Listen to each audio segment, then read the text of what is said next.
Salute സഹോദരരെ.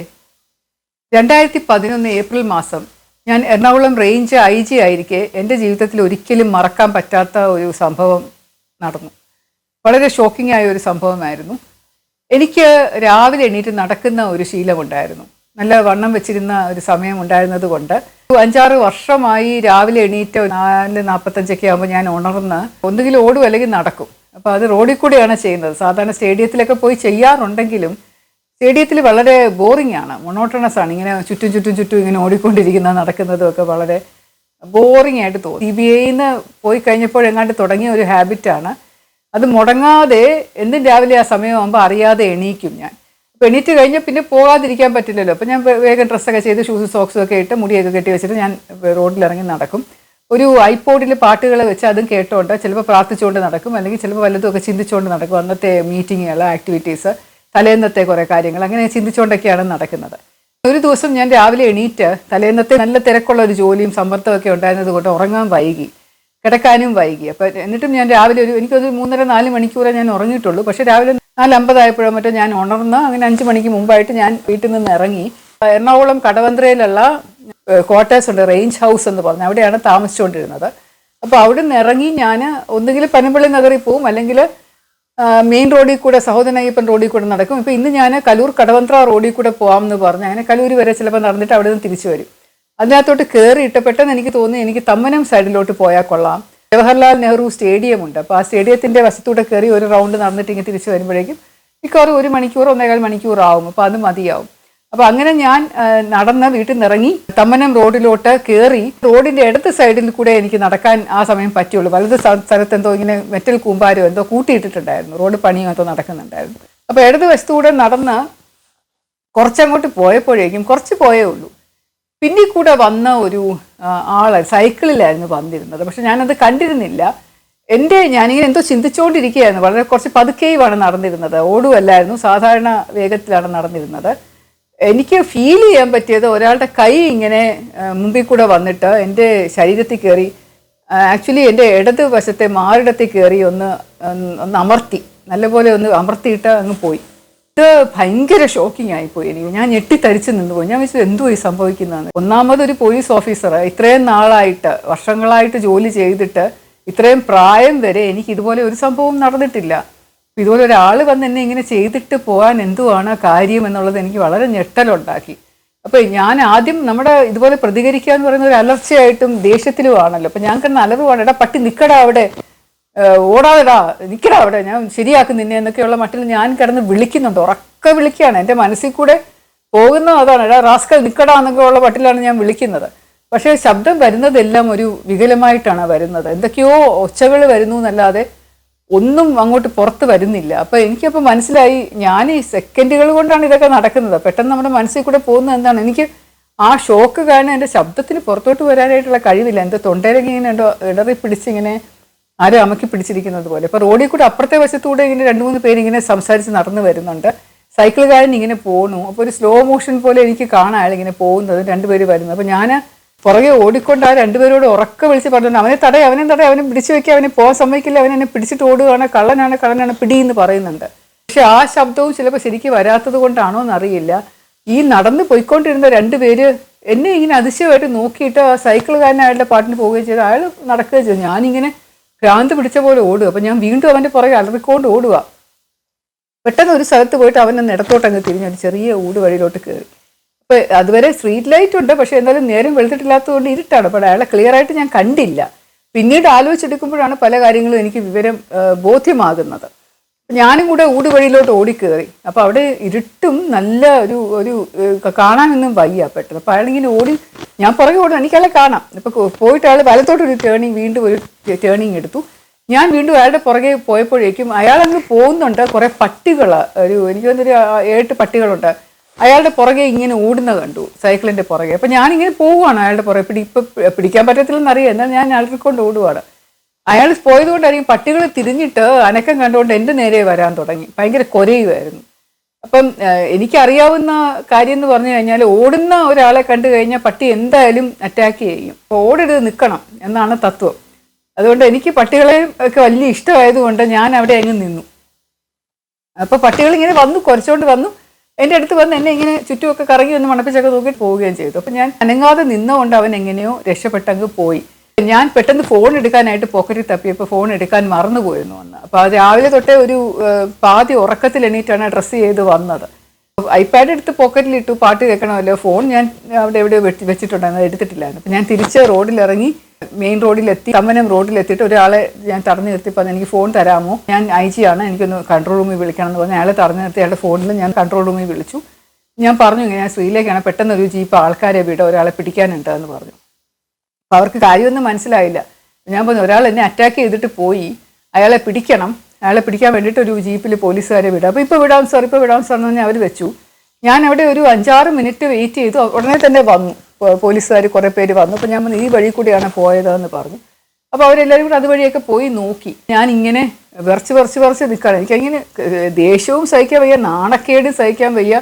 ആകപ്പാടെ അങ്ങ് എന്താണ് ഒരു ഊർജ്ജം മുഴുവനും ഇങ്ങനെ വാർന്നു പോകുന്ന പോലെ ഒരു ഫീലിംഗ് ആയിരുന്നു. ഞാൻ തിരിച്ച് വീട്ടിൽ ചെന്ന് ഡ്രസ്സെല്ലാം വലിച്ചൂരിക്കളഞ്ഞ് ആ ഷവറിൻ്റെ അടിയിൽ നിന്നിട്ട് എനിക്ക് ഇവിടെയൊക്കെ അങ്ങ് കത്തുന്ന പോലൊരു ഫീലിംഗ്, ഇങ്ങനെ ആരോ തീ വെച്ചതുപോലെ. എനിക്ക് അതിനകത്തുനിന്ന് ഇറങ്ങാൻ പറ്റുന്നില്ല. അപ്പം ഞാനിങ്ങനെ അതിൻ്റെ അടിയിലിങ്ങനെ നിൽക്കുകയാണ്, എത്രയോ സമയം ഇങ്ങനെ നിൽക്കുകയാണ്. അപ്പം ആരൊക്കെയോ വിളിക്കുന്നുണ്ട് ഫോണിൽ, എന്തൊക്കെയോ എങ്ങനെയോ ഇത് കൺട്രോൾ റൂമിൽ നിന്ന് പത്രം അറിഞ്ഞു, ലീക്കായി പുറത്തു പോയി, എല്ലാവരും അറിഞ്ഞു. ഈ ഫോൺ വിളിച്ച ആൾക്കാരാണോ എന്താണോ അറിയില്ല, എന്നെ ആരും അറ്റാക്ക് ചെയ്തിട്ട് പോയി എന്നുള്ള രീതിയിൽ വാർത്ത പടർന്നു. കൺട്രോൾ റൂമിൽ എൻ്റെ ഒരു വളരെ അടുത്ത ഫാമിലി ഫ്രണ്ട് ഉണ്ട് എറണാകുളത്ത്. അവിടെ ആരോ റിലേറ്റീവോ മറ്റോ കൺട്രോൾ റൂമിൽ ജോലി ചെയ്തിട്ട് അവരെ വിളിച്ച് പറഞ്ഞു. അങ്ങനെ അവരെ അന്വേഷിച്ച് പെട്ടെന്ന് കാറും എടുത്ത് എൻ്റെ അടുത്ത് വന്നു. അപ്പോഴും ഞാൻ ബാത്റൂമിലിരിക്കുക, എനിക്ക് ഇറങ്ങാൻ വയ്യ. എന്നിട്ട് അവസാനം ഞാൻ ഇറങ്ങി, പുറത്തിറങ്ങിയപ്പോൾ ഞാൻ രാവിലെ ഇട്ടുകൊണ്ട് പോയ തുണി കിടക്കുന്നത് കണ്ടിട്ട് എനിക്ക് അവജ്ഞ. എൻ്റെ അടുത്ത് തന്നെ കണ്ണാടി നോക്കിയിട്ട് എൻ്റെ അടുത്ത് തന്നെ ഒരു വെറുപ്പ്. ഞാൻ ചിന്തിക്കുകയായിരുന്നു, എൻ്റെ ദൈവമേ, ഒരാൾ എന്നെ പിടിച്ചിട്ട് പോയപ്പോൾ എനിക്ക് ഇത്ര ഇങ്ങനെ അങ്ങോട്ടൊരു ഹ്യൂമിലിയേഷൻ, ഒരു വിഷമം ഫീൽ ചെയ്യുന്നുണ്ടെങ്കിൽ ശരിക്കും അവളുടെ അനുവാദമില്ലാതെ ഒരു പുരുഷൻ അവളെ ഉപദ്രവിക്കുന്ന, ഒരു ബലാത്സംഗം ചെയ്യുന്ന ഒരു പെൺകുട്ടി എന്തുമാത്രം വേദനിക്കുന്നുണ്ടാവും, എന്തുമാത്രം വിഷമിക്കുന്നുണ്ടാവുമെന്ന് ആ സമയത്ത് മനസ്സിൽ കൂടെ പോയി. കാരണം ഇതുപോലെയല്ല എത്ര കേസുകൾ ഞാൻ കൈകാര്യം ചെയ്തിരിക്കുന്നു, എത്രയോ പ്രതികളെ ഞാൻ പിടിച്ചിരിക്കുന്നു. എത്ര പെൺകുട്ടികൾക്ക് ഞാൻ വിചാരിക്കും ഞാൻ കാരണം ഒരു ആശ്വാസം ഉണ്ടാക്കി കൊടുക്കാൻ സാധിച്ചു എന്ന് പറഞ്ഞ് അഭിമാനിക്കാറുണ്ട്. ശരിക്കും ഉണ്ടോ അങ്ങനെ? ശരിക്കും ആശ്വാസം ആരെക്കൊണ്ടെങ്കിലും സാധിക്കുമോ എന്നൊക്കെയുള്ള ചിന്തകളൊക്കെ വരുന്നത് ആ സമയത്താണ്. നമ്മൾ പോലീസുകാർ എന്തൊക്കെ ചെയ്താലും, എന്ത് നടപടി സ്വീകരിച്ചാലും, അവനെ ജയിലിലാക്കിയാലും ഒക്കെ ആ ഒരു അനുഭവം എന്ന് പറയുന്ന ഒരു വലിയ കറയായിട്ട് ആ ജീവിതത്തിൽ കിടക്കും. പക്ഷെ നമ്മുടെ അനുവാദമില്ലാതെ ഒരാൾ നമ്മുടെ ശരീരത്തിൽ കയറി പിടിക്കുന്നത് ഒരു ആക്രമണം തന്നെയാണ്. അത് ഭയങ്കര ഷോക്കിങ്ങാണ്. ഈ തുണികളൊക്കെ കൂടെ കൊണ്ടുപോയി കൂട്ടിയിട്ട് കത്തിക്കാൻ പറഞ്ഞു. എനിക്ക് കത്തുന്ന കാണണമായിരുന്നു. അയാൾ തൊട്ട അശുദ്ധമായിട്ടുള്ള കൈ കൊണ്ട് തൊട്ട തുണികൾ, ഡ്രസ്സാണ്, അതെനിക്ക് ഇനി ധരിക്കാൻ പറ്റത്തില്ല. അതുകൊണ്ട് ഞാൻ എൻ്റെ അടിവസ്ത്രം പോലും അവിടെ കൊണ്ടിട്ട് മണ്ണെണ്ണ ഒഴിച്ച് കത്തിക്കുന്ന ഞാൻ നോക്കിക്കൊണ്ട് നിന്നു. എനിക്ക് ആരോടും സംസാരിക്കാൻ വയ്യ. അവസാനം സീനിയർ ഓഫീസേഴ്സ് വിളിയായി. പിന്നെ അത് വലിയ വാർത്തയായി. എറണാകുളം റേഞ്ചിൽ സ്ത്രീകൾക്ക് സുരക്ഷിതത്വം ഒട്ടുമില്ല, IG പോലും സുരക്ഷിതത്വമില്ല, IG പോലും അറ്റാക്ക് ചെയ്തു എന്ന് പറഞ്ഞപ്പോൾ ഇലക്ഷൻ വരികയാണല്ലോ. ഒരു നല്ല ആയുധം കിട്ടി പ്രതിപക്ഷം അതെടുത്ത് വെച്ച് ഇങ്ങനെ പറയാൻ തുടങ്ങി. നിരന്തരമായിട്ട് ഇങ്ങനെ TV-യിലൂടെയും പത്രത്തിലൂടെയും ഈ വാർത്തകൾ വരികയാണ്. എന്നെ ആളുകൾ ഫോണിൽ വിളിക്കുകയാണ്. കഴിയുന്നത് ഞാൻ പ്രതികരിക്കാതിരുന്നു. പക്ഷേ അവസാനം ഞാൻ പറഞ്ഞു ഇതാണ് എനിക്ക് സംഭവിച്ചത്, സാരമില്ല, ഞാൻ ആളെ പിടിക്കാമെന്ന് പറഞ്ഞു. ഞാനങ്ങനെ കടവന്ത്ര പോലീസ് സ്റ്റേഷനിൽ പോയിട്ട് പെറ്റീഷൻ ഞാൻ എഴുതി കൊടുത്ത് കേസെടുപ്പിച്ചു. അപ്പം തന്നെ ഇതെല്ലാം ടപ്പേന്ന് സംഭവിക്കുന്നതാണ്. അപ്പോൾ അതുകൊണ്ട് ഞാൻ ആ സമയത്ത് തന്നെ കേസിൽ FIR ഇടിച്ചു. എന്നിട്ട് ഞാൻ FIR ഇടുന്ന സമയം കൊണ്ട് ആലോചിച്ചെടുക്കുകയാണ് ഇത് ആരായിരുന്നു എന്തായിരുന്നു എന്ന്. അപ്പോൾ ഞാൻ ആലോചിച്ചപ്പോൾ സൈക്കിളിലാണ് ആൾ പോയിരുന്നത്. സാമാന്യം വണ്ണമുള്ള, ഒരു വയറ് ചാടിയ, കറുത്ത നിറമുള്ള ഒരു മനുഷ്യരായിരുന്നു. ഒരു കുറ്റി താടി ഉണ്ടായിരുന്നു, മീശ ഉണ്ടായിരുന്നു, മുടിയൊക്കെ ഇങ്ങനെ കുറച്ച് പറന്ന് കിടപ്പുണ്ടായിരുന്നു. ഇതൊക്കെ നമ്മുടെ മനസ്സിൽ ഒരു സെക്കൻഡ് കൊണ്ട് പതിഞ്ഞെങ്കിലും എനിക്കറിയാം അയാൾ പാൽക്കാരനല്ല, അയാൾ പത്രക്കാരനല്ല, പത്രം കൊണ്ട് രാവിലെ ഇടുന്ന ആളല്ല. കാരണം അതിൻ്റെ ഒരു പത്രങ്ങളൊന്നും സൈക്കിളിൽ കണ്ടില്ല, പാല് കൊണ്ട് കൊടുക്കുന്ന ഒന്നുമില്ല, ഒരു കാര്യവും സൈക്കിളിലില്ല. എന്നാൽ വെറുതെ സൈക്കിൾ ചവിട്ടിക്കൊണ്ട് പോകുമായിരുന്നു. അതിനേക്കാളും വളരെ സ്ട്രൈക്കിംഗ് ആയിട്ട് എൻ്റെ മനസ്സിൽ തങ്ങി നിന്ന ഒരു കാര്യം എന്ന് പറഞ്ഞാൽ അയാളുടെ പാൻറ്റാണ് ധരിച്ചിരുന്നത്. ഒരു ഷർട്ട് ധരിച്ചിട്ടുണ്ടായിരുന്നെങ്കിലും പാൻറ്റിൻ്റെ സിപ്പ് തുറന്ന് അയാളുടെ അവയവം പുറത്ത് കിടക്കുകയായിരുന്നു. അത് എന്തോ മറക്കാനാവാത്ത ഒരു ഇമേജ് പോലെ ടപ്പെന്ന് മനസ്സിലിങ്ങനെ പ്രിന്റ് ചെയ്ത് കിടക്കുന്നത്. അപ്പോൾ അയാൾ ചെട്ടിയിട്ടിട്ടില്ലായിരുന്നു. ആ ഒരു രൂപം എന്ന് പറയുന്നത് ആരാണ് എന്ന് എനിക്കൊരു ഐഡിയ ഇല്ല. പക്ഷേ ഇത് പോലീസുകാരിങ്ങനെ അവിടെ പോയി സകലടത്തും അന്വേഷിച്ചിട്ട് ആളെ കിട്ടില്ല. പിന്നെ എനിക്ക് വേറൊരു കാര്യവും കൂടെ ആലോചിച്ചപ്പോൾ മനസ്സിലായത്, ആ ഒരു സ്ഥലം വളരെ ഫെമിലിയർ ആയിട്ടുള്ള ഒരു മനുഷ്യനാണ്. അല്ലെങ്കിൽ അയാൾ ആ ഇടവഴിയിലോട്ട് കയറി പിന്നെ വീണ്ടും വലത്തോട്ട് തിരിഞ്ഞ് പോകേണ്ട കാര്യമില്ല, അയാൾ പരിഭ്രമിച്ചേനെ. വേറൊരു സംഭവം കൂടെ എനിക്ക് തോന്നിയത്, ഇയാൾ ഇത് നിരന്തരമായിട്ട് ചെയ്യുന്ന ഒരാളായിരിക്കാം. അല്ലെങ്കിൽ ഇതുപോലെ സൈക്കിളിൽ ബാലൻസ് ചെയ്തിരുന്നു കൊണ്ട് നടക്കുന്ന ഒരു സ്ത്രീയുടെ മാറിടത്തിൽ കയറി പിടിച്ചിട്ട് ഓടിപ്പോകാൻ പറ്റില്ല. അപ്പോൾ അയാൾ ഇടത്തെ കൈ വെച്ചല്ലേ പിടിച്ചിരിക്കുന്നത്, വലത്തെ കൈ വെച്ച് തന്നെയാണ് പിടിച്ചിരിക്കുന്നത്. ഇടത്തെ കൈ കൊണ്ട് അയാൾ സൈക്കിൾ സ്റ്റഡി ആയിട്ട് ഓടിച്ചുകൊണ്ട് അയാൾ കാലും അത് സപ്പോർട്ട് ചെയ്തുകൊണ്ട് വലത്തെ കൈ പൊക്കി ഒന്ന് പിടിച്ച് അമർത്തിയ ശേഷം സൈക്കിള് സ്ലോ ചെയ്ത് നിർത്താതെ സ്ലോ ചെയ്തിട്ട് അയാൾ ഓടിച്ചുകൊണ്ടെങ്കിൽ പോവുകയാണ്. ഇങ്ങനെ ചെയ്യുന്ന ഒരു വ്യക്തി ഇത് ആദ്യമായിട്ട് ചെയ്യുന്നതല്ല. കുറേ പ്രാവശ്യം ചെയ്തു കഴിഞ്ഞാൽ മാത്രമേ ഒരു ധൈര്യം ഒരാൾക്ക് വരികയുള്ളൂ. അപ്പോൾ ഇത് നിരന്തരം ചെയ്ത് ഇന്ന ഒരു മറ്റു സ്ത്രീകളെ ഉപദ്രവിക്കുന്ന വ്യക്തി ആയിരിക്കണം. പല സ്ത്രീകളോടും അന്വേഷിച്ചു, പലയിടത്തും അന്വേഷിച്ചപ്പോൾ അവിടെയുള്ള കുറേ സ്ത്രീകൾ, പച്ചക്കറി കച്ചവടക്കാരായിട്ട് പോകുന്ന സ്ത്രീകൾ, മീൻ കച്ചവടക്കാർ, പിന്നെ രാവിലെ നടക്കാൻ പോകുന്ന പെൺകുട്ടികൾ, സ്ത്രീകളൊക്കെ പറഞ്ഞു ഞങ്ങൾക്കും ഇതുപോലെ അനുഭവം ഉണ്ടായിട്ടുണ്ട് എന്ന്. അപ്പോൾ അതുകൊണ്ട് ഇയാളെ ഡിസ്ക്രിപ്ഷൻ ഞാൻ കൊടുത്തപ്പോൾ ഏകദേശം ഇതാണെന്ന് തോന്നുന്നു. പക്ഷെ ഞങ്ങൾ ആ ഞെട്ടൽ കാരണം എനിക്കൊന്നും ഓർമ്മയില്ല എന്നുള്ള മട്ടിൽ അവർ പറയുകയും ചെയ്തു. എന്തായാലും ഇവനെ പിടിക്കണമല്ലോ. ഒരാഴ്ചത്തോളം പോലീസ് നോക്കിയിട്ട് ഇവനെ പറ്റി ഒരു വിവരവും കിട്ടിയില്ല. രാവിലെ എണീറ്റ് ഞാൻ ഇതുപോലെ നല്ല ഇറുകിയ വേഷം ഇടും, നല്ല ടൈറ്റ് ടീഷർട്ട് ഇടും. അപ്പോൾ ഒന്ന് അട്രാക്ട് ചെയ്യാനായിട്ട് ആൾ വരുന്നെങ്കിൽ വന്നോട്ടെ എന്നുള്ള രീതിയിൽ. എന്നിട്ട് ഞാൻ അതേ റോഡിൽ കൂടെ തന്നെ രാവിലെ എണീറ്റ് നടക്കാൻ തുടങ്ങി. ഒരാഴ്ച നടന്നു കഴിഞ്ഞിട്ട് ആരും വരുന്നില്ല ഇങ്ങനെ. അപ്പം ഞാൻ എൻ്റെ കയ്യിൽ അപ്പോഴേക്കും ഒരു കത്തി വാങ്ങിച്ച് വെച്ചിട്ടുണ്ടായിരുന്നു. കത്തി എന്ന് പറഞ്ഞാൽ ഇങ്ങനെ ഒരു പ്രസ് ബട്ടണുള്ള കത്തിയാണ്. എൻ്റെ പോക്കറ്റിൽ കൊള്ളാവുന്ന ഒരു കൊച്ചു കാര്യമാണ്. പക്ഷേ കയ്യിലെടുത്തിട്ട് ഒരു വശത്ത് പ്രസ് ചെയ്താൽ ടിക്കെന്ന് ഒരു സാധനം പൊങ്ങി വരും, മൂർച്ചയേറിയ ഒരു സാധനം. ആ കയ്യിൽ ആഞ്ഞ് വെട്ടി അതങ്ങ് കളയണം. കൈ വെട്ടിയാൽ ഇനി കൈ വേണ്ട എന്നുള്ള മട്ടിലാണ് ഞാൻ ആ കത്തിയും കൊണ്ട് നടന്നിരുന്നത്. പിന്നെ 2 ആഴ്ചയും കഴിഞ്ഞു ഇവനെ തേടി ഞാൻ നടക്കാൻ തുടങ്ങിയിട്ട്. അപ്പോൾ പുറകിൽ കൂടെ ആൾക്കാരോ വരുന്നുണ്ടെന്നുള്ളത്. ഞാൻ ഇടയ്ക്കിടയ്ക്ക് തിരിഞ്ഞു നോക്കുമ്പോഴൊന്നും ആരും കാണാറില്ല. പക്ഷെ പിന്നെ എനിക്ക് കുറെ കൂടെ കഴിഞ്ഞപ്പോൾ ഞാൻ പെട്ടെന്നൊന്ന് നിന്ന് നോക്കിയപ്പോഴേക്കും പോലീസുകാർ ഒരു സെക്യൂരിറ്റി എന്നുള്ള മട്ടിൽ എൻ്റെ കുറേ പുറകെ ആയിട്ട് നടക്കുന്നുണ്ട്. അപ്പോൾ ഈ ഐ ജി വീണ്ടും പറയും താഴെ ഇറങ്ങി നടക്കുന്നു. അപ്പോൾ ഇനി ഐ ജിക്ക് ഇനിയും വീണ്ടും സംഭവിച്ചത് നടക്കേണ്ടല്ലേ എന്ന് പറഞ്ഞാൽ അത് പ്രിവെൻറ്റ് ചെയ്യാനായിട്ട് കുറേ പോലീസുകാർ പുറകെ അവിടെ ഇവിടെയൊക്കെ ആയിട്ട് കാത്തു നിൽക്കുകയാണ്, ഒളിഞ്ഞ് നിന്ന് ഇങ്ങനെ നോക്കുകയാണ് ഞാൻ പോകുന്നിടത്ത് ആരെങ്കിലും വരുന്നുണ്ടോ എന്ന്. അപ്പോൾ അത് വിളിച്ച് കർശനമായിട്ട് തടഞ്ഞു. കാരണം ഇവിടെ പോലീസുകാരുണ്ടെന്ന് പറഞ്ഞാൽ ആരെങ്കിലും വരുമോ? അവന് സൈക്കിളിൽ കയറി വരുന്ന ഇതുപോലെ ചെയ്ത് ശീലമുള്ള ആളല്ലേ, അപ്പോൾ അവനത് അറിഞ്ഞുകൂടെ. ഞാൻ വിളിച്ച് പറഞ്ഞു ആരും എൻ്റെ പുറകെ വരരുത് എന്ന് പറഞ്ഞ് ഞാൻ വീണ്ടും നടക്കുകയാണ്. അങ്ങനെ ഒരു ദിവസം കുറച്ചുകൂടെ വൈകി, ഒരു 6 മണി കഴിഞ്ഞ് നേരം ഇങ്ങനെ പരപര വെളുത്ത് തുടങ്ങുന്ന സമയത്ത് ഞാൻ തമ്മനം റോഡിലോട്ട് കയറാതെ കലൂർ കടവന്ത്ര റോഡിൻ്റെ കൂടെ ചേർന്ന് നടക്കുന്ന സമയത്ത് ഓപ്പോസിറ്റ് സൈഡിൽ കൂടെ അയാളിങ്ങനെ അടുത്തോട്ട് ഇങ്ങനെ എൻ്റെ ഓപ്പോസിറ്റ് സൈഡിൽ കൂടെ ഇങ്ങനെ അയാൾ വന്നു. ആ തമ്മനം റോഡിലോട്ട് കയറുന്ന ഒരു രീതിയിലേക്ക് വന്നിട്ട് അയാൾ എൻ്റെ അടുത്തോട്ട് ഇങ്ങനെ ഒന്ന് ആഞ്ഞിട്ട് പിന്നെ അയാൾ പെട്ടെന്ന് വെട്ടിത്തിരിഞ്ഞ് പോയി. അപ്പം എനിക്ക് ആളെ വ്യക്തമായിട്ട് ഞാൻ കണ്ടു, ഇയാൾ തന്നെയാണ് എന്നെനിക്ക് മനസ്സിലായി. കാരണം ഇപ്രാവശ്യം അയാൾ പാൻറ്റിൻ്റെ സിപ്പ് തുറന്നിട്ടിട്ടുണ്ടായിരുന്നു. അപ്പം അവിടെ ഒരു തട്ടുകടക്കാരൻ വന്ന് രാവിലെ ഇങ്ങനെ സ്റ്റൗ കത്തിച്ച് എന്തോ റെഡിയാക്കുന്നുണ്ടായിരുന്നു. അപ്പം ഞാൻ ആ തട്ടുകടക്കാരൻ ഇങ്ങനെ അയാളെ തലപൊക്കി ഇങ്ങനെ ഈ സൈക്കിളുകാരനെ നോക്കുന്നതും എന്തോ ആംഗ്യം കാണിക്കുന്നതും ഞാൻ കണ്ടായിരുന്നു. ആ തട്ടുകടക്കാരനോട് ഞാൻ ചോദിച്ചു, ആ പോയ ആളെ നിങ്ങൾ അറിയുമോ, സൈക്കിളിൽ പോയ ആളെ അറിയുമോ എന്ന് ചോദിച്ചപ്പോൾ പറഞ്ഞാൽ അതാ സുബ്രഹ്മണ്യം കോവിലെ കലൂർ സുബ്രഹ്മണ്യ ക്ഷേത്രത്തിലെ വാച്ചറോ ഗാർഡോ എങ്ങാണ്ടാണ് എന്ന് പറഞ്ഞു. അയാളുടെ പേരും പറഞ്ഞു, ശശി എന്ന് മറ്റെന്തൊരു പേര് പറഞ്ഞു. ഇപ്പോൾ ക്ഷേത്രം ഏതാണെന്ന് മനസ്സിലായി, ആൾ ആരാണെന്ന് മനസ്സിലായ സ്ഥിതിക്ക് ഇയാളെ വിളിച്ച് ചോദ്യം ചെയ്യണം എന്ന് പറഞ്ഞാൽ ഞാൻ കടവന്ത്ര സ്റ്റേഷനിൽ പറഞ്ഞു ഈ വ്യക്തിയെ പിടിച്ച് അറസ്റ്റ് ചെയ്ത് സ്റ്റേഷനിൽ കൊണ്ട് ഇരുത്ത് എന്ന്. അപ്പം തന്നെ ഞാൻ വിളിച്ചു പോയി. അപ്പം ഞാൻ അതിനുശേഷം ഫോൺ കൊണ്ടാണ് നടക്കുന്നത്. അപ്പം ഇവർ പോയി അയാളുടെ വീട് എന്ന് പറയുന്നത് തമ്മനത്തിൻ്റെ അടുത്തായിട്ടൊരു സ്ഥലത്താണ്. അവിടെ ചെന്ന് അയാളെ പൊക്കി അയാളെ പിടിച്ചുകൊണ്ട് വന്ന് സ്റ്റേഷനിൽ ഇരുത്തി. ഞാൻ വേഗം വീട്ടിൽ പോയി കുളിച്ച് റെഡിയായി യൂണിഫോം ഇട്ട് ഞാൻ സ്റ്റേഷനിൽ ചെന്നു. ആ സ്റ്റേഷനിൽ ചെന്നപ്പോൾ ഇയാളൊരു മൂലയിൽ നിപ്പുണ്ട്.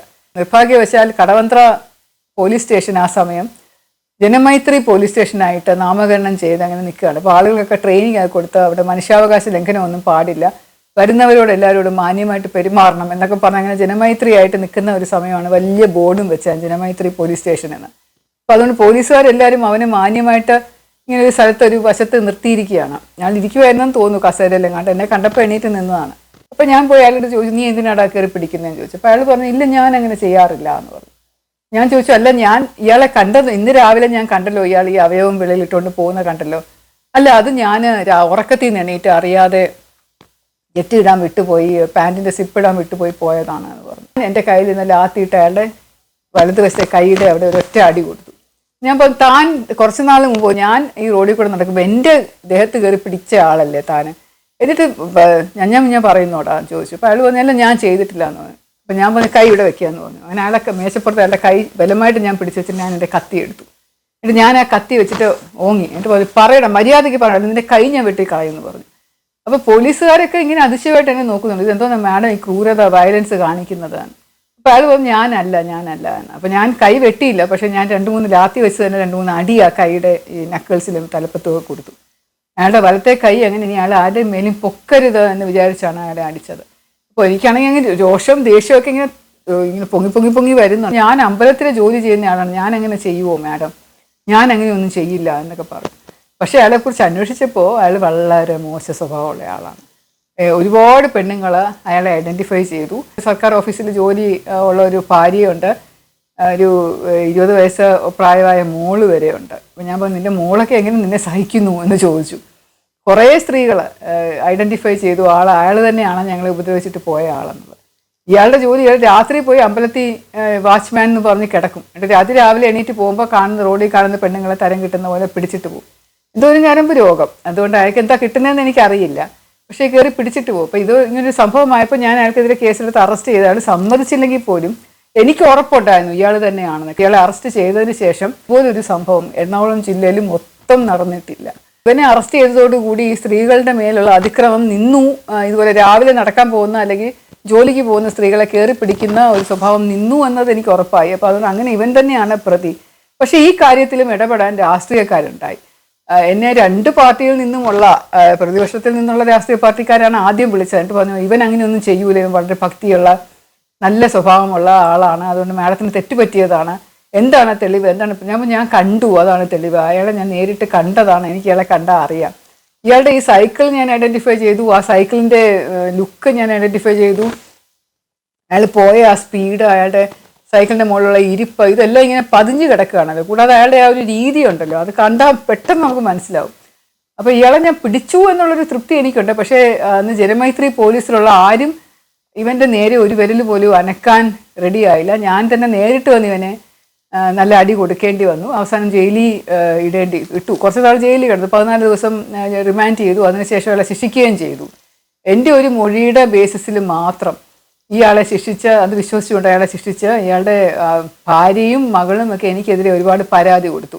എനിക്കറിയില്ല ഈ ഭാര്യയ്ക്ക് അറിഞ്ഞുകൂടാത്തതാണോ അതോ ഭർത്താവിനെ സഹായിച്ചില്ലെങ്കിൽ അവരുടെ ജീവിതം പിന്നെ കഷ്ടപ്പാടാകുമെന്ന് പ്രതീക്ഷയോടു കൂടിയാണോ. ഇതുപോലുള്ളൊരു വ്യക്തിയെ സഹായിക്കാനായിട്ട് സ്വന്തം കുടുംബത്തിൽ നിന്ന് തന്നെ സ്ത്രീകൾ മുന്നിട്ടിറങ്ങി നിൽക്കുന്നത് എന്നെ കുറച്ച് വിഷമിപ്പിക്കുകയൊക്കെ ചെയ്തു. ഞാൻ അവരെ വിളിച്ച് പറഞ്ഞു ഇയാളുടെ സ്വഭാവം മോശമാണ്, ഇയാൾ തന്നെയാണ് ഇത് ചെയ്തതെന്ന് എനിക്ക് ഉറപ്പുണ്ട് എന്ന് പറഞ്ഞിട്ട് അവർ പറഞ്ഞില്ല എനിക്ക് വിശ്വാസമില്ല, മാഡം പറയുന്നത് തെറ്റാണ്, അയാൾ അങ്ങനെ ചെയ്യില്ല എന്ന് പറഞ്ഞിട്ടാണ് അവർ എനിക്കെതിരെ പരാതിയൊക്കെ കൊടുത്തത്. എന്തായാലും സർക്കാർ എന്നെ പൂർണ്ണമായിട്ട് സപ്പോർട്ട് ചെയ്തു, നിയമം എന്നെ സപ്പോർട്ട് ചെയ്തു, കോടതി എന്നെ സപ്പോർട്ട് ചെയ്തു. പത്രക്കാരൊക്കെ കുറച്ച് സംഗതി ഇതുപോലൊരു സംഭവം ഉണ്ടാകുമ്പോൾ എന്തായാലും അവരത് വിവാദമാക്കുമല്ലോ. അപ്പം അങ്ങനെ വിവാദമാക്കി. എന്തായാലും ഇങ്ങനെ ഒരു സംഭവം നടന്നു എന്നുള്ളത് വലിയ ഷോക്കിംഗ് ആണ്. വനിതാ ദിനം എന്നൊക്കെ പറഞ്ഞ് നമ്മൾ കൊണ്ടാടുമ്പോൾ എപ്പോഴും എൻ്റെ മനസ്സിൽ കൂടെ ഇത് പോവും, എത്രമാത്രം സുരക്ഷിതയാണ് സ്ത്രീ എന്നത്. ഇപ്പോൾ സുരക്ഷിതത്വം എന്നതിലുപരിയായിട്ട് സ്ത്രീകളുടെ സമത്വമാണ് ഇപ്പോൾ കൂടുതലായിട്ട് ഊന്നൽ കൊടുക്കുന്നത്. കാരണം സ്ത്രീ സുരക്ഷിതയാണ് എന്നുള്ള ഒരു ചിന്തയിൽ സമത്വത്തിന് ഊന്നൽ കൊടുക്കുന്നു. പക്ഷെ നമ്മൾ സുരക്ഷിതത്വത്തിന് വേണ്ടി എന്ത് ചെയ്താലും, നിർഭയ സ്കീമുകൾ കൊണ്ടുവന്നാലും, പിങ്ക് പെട്രോൾ പോലീസ് കൊണ്ടുവന്നാലും, പോലീസ് എപ്പോഴും ഉണർന്നിരുന്നാലും ഒരു പോലീസ് ഓഫീസറെ തന്നെ അറ്റാക്ക് ചെയ്യുന്ന ഒരു രീതി എന്ന് പറയുന്നത് ഒട്ടും നല്ലതല്ല. കേരളത്തിനെന്നല്ല, ഭാരതത്തിനെന്നല്ല, ലോകത്തോടത്തും നല്ലതല്ല. ഒരു പോലീസ് ഓഫീസർ വളരെയധികം ട്രെയിൻ ചെയ്ത ഒരു വിദഗ്ധമായ പരിശീലനം കിട്ടി ഏത് പ്രതിസന്ധിയെയും ഫേസ് ചെയ്യാനും കടന്നു പോകാനും ഉള്ള ഒരു ധൈര്യം കിട്ടുകയും കരാട്ടെ, അൺആംഡ് കോമ്പാറ്റ് ഇതെല്ലാം പഠിച്ച് ആരെ വേണമെങ്കിലും ഇടിച്ച് വീഴ്ത്താൻ പറ്റുമെന്നൊക്കെ പറയുമെങ്കിലും പെട്ടെന്ന് ഇതുപോലെ ഒരു അറ്റാക്ക് വരുമ്പോൾ ഏറ്റവും കൂടുതൽ ഒരു സ്ത്രീയെ സ്വാധീനിക്കുക എന്ന് പറയുന്ന സ്ത്രീയെ മാത്രമല്ല പുരുഷന്മാരെയും ആണെന്ന് തോന്നുന്നു, ഒരു ഞെട്ടലും മരവിപ്പുമാണ്. അപ്പോൾ ആ ഞെട്ടലിൽ നിന്നും മരവിപ്പിൽ നിന്നും ഒരു മോചനം കിട്ടുന്ന സമയം, ആ സമയം മതി ഇവന് രക്ഷപ്പെട്ടു പോകാൻ. അപ്പോൾ നമ്മളെപ്പോഴും തയ്യാറെടുപ്പോടു കൂടി ഇരുന്നില്ല എന്നുണ്ടെങ്കിൽ, അല്ലെങ്കിൽ പിന്നീട് അത് മുന്നോട്ട് കൊണ്ടുപോകാൻ ഒരു ചങ്കൂറ്റം കാണിച്ചില്ല എന്നുണ്ട്, തുടർന്ന് പൊയ്ക്കൊണ്ടേയിരിക്കും എന്ന് എന്നെ തെളിയിച്ച ഒരു സംഭവം കൂടെ ആയിരുന്നു. അപ്പോൾ അതിനുശേഷം ഞാൻ എപ്പോഴും സ്ത്രീകളോട് പറയും, നമുക്ക് സുരക്ഷിതത്വം വേണമെങ്കിൽ അത് നമ്മൾ തന്നെ വിചാരിച്ചേ പറ്റുള്ളൂ. എന്തെങ്കിലും രീതിയിലുള്ള ഒരു അറ്റാക്ക് നമ്മുടെ നേരെ ഉണ്ടായാൽ ഉടൻ തന്നെ അതിനൊരു നടപടി നമ്മൾ സ്വീകരിക്കണം. അത് പോട്ടെ സാരമില്ല എന്ന് വിചാരിച്ചോ അല്ലെങ്കിൽ ഇതുപോലെയുള്ള പ്രതിസന്ധികൾ, നൂലാമാലകൾ, നിയമക്കുടുക്കിലൊന്നും എനിക്ക് പോകാൻ താല്പര്യമില്ല, എനിക്ക് പോലീസ് സ്റ്റേഷൻ കയറണ്ട, എനിക്ക് കോടതി കയറണ്ട എന്ന് വിചാരിച്ച് ഇരുന്ന് കഴിഞ്ഞാൽ ഇതുപോലെയുള്ള ആൾക്കാരുടെ ശല്യം കൂടുകയുള്ളൂ. നമ്മൾ സ്വയം തീരുമാനം എടുത്ത ഇത് ഏതറ്റം വരെയും പോയി ഇവനെ ശിക്ഷിപ്പിക്കും എന്നുള്ളൊരു തീരുമാനം എടുത്താൽ തീർച്ചയായിട്ടും ഇതിനൊരു തടയിടാൻ സാധിക്കും. ചന്ദ്രഗുപ്ത മൗര്യനോട് ചാണക്യൻ ഉപദേശിച്ചത് ഓർമ്മ വരും. സർവാഭരണ വിഭൂഷിതയായ ഒരു സ്ത്രീ അസമയങ്ങളിൽ ഒറ്റയ്ക്ക് നമ്മുടെ നിരത്തിലൂടെ ഇറങ്ങി സധൈര്യം നടക്കണം, എങ്കിൽ മാത്രമേ അങ്ങ് ഒരു നല്ല രാജാവാകുന്നുള്ളൂ എന്ന്. എത്രയോ രാജാക്കന്മാർ, എത്രയോ ഭരണാധികാരികൾ പിന്നീട് ഉണ്ടായി. എപ്പോഴെങ്കിലും വരും എന്ന പ്രതീക്ഷയോടുകൂടി ഞാൻ നിർത്തുകയാണ്. സസ്നേഹം, ശ്രീലേഖ.